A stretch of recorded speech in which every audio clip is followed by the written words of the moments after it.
عزیز طلباء، طالبات اور معزز ناظرین، میں ہوں مظہر حسین سید اور آپ دیکھ رہے ہیں آن لائن اردو ٹیچنگ۔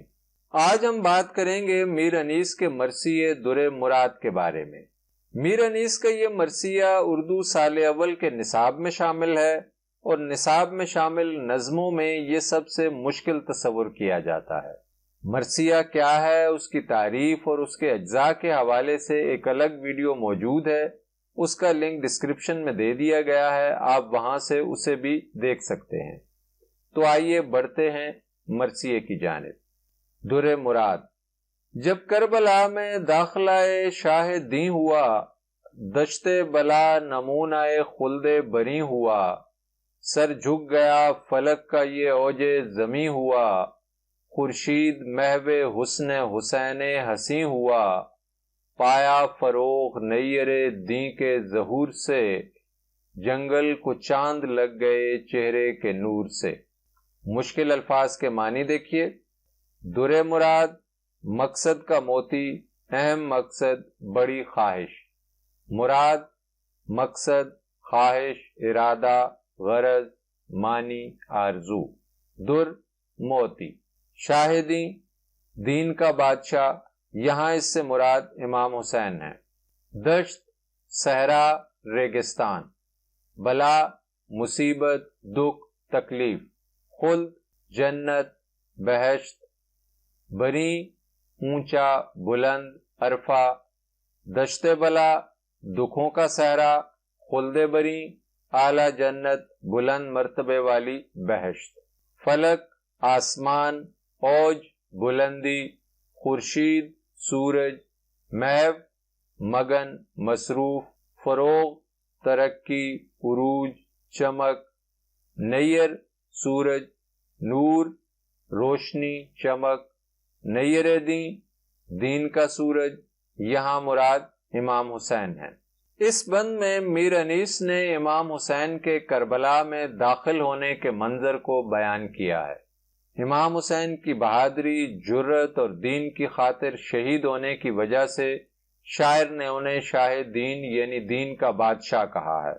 جب کربلا میں داخلہ شاہ دیں ہوا، دشت بلا نمونہ خلد بری ہوا۔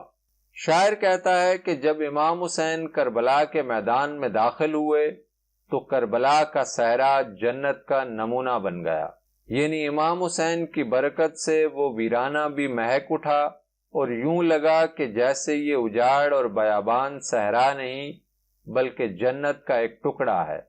سر جھک گیا فلک کا یہ اوج زمیں ہوا، خورشید محو حسن حسین حسیں ہوا۔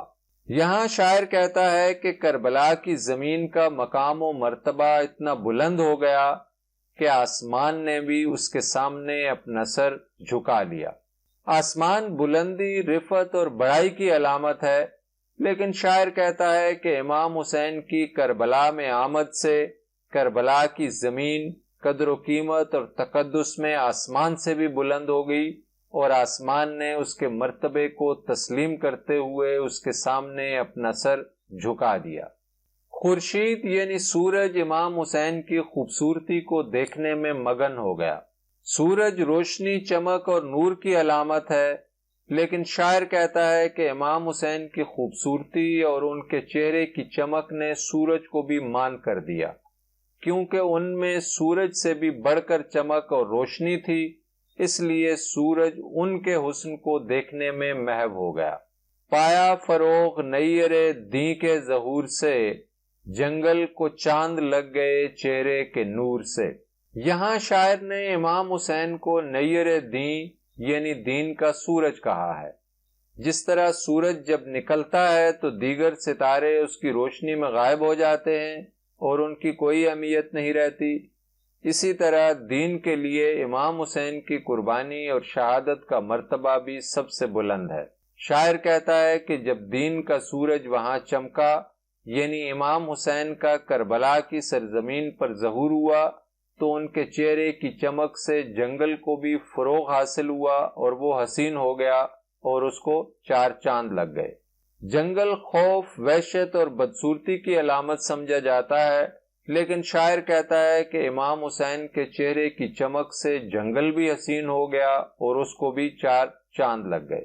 اس بند میں شاعر نے امام حسین کے کربلا میں داخل ہونے کا منظر پیش کیا ہے کہ کس طرح ان کے وہاں پہنچنے پر سارا منظر تبدیل ہو گیا اور ہر چیز نے ان کی مقدس موجودگی کو وہاں پر محسوس کیا اور ان کی نسبت سے ہر شے کا مقام و مرتبہ بلند ہو گیا۔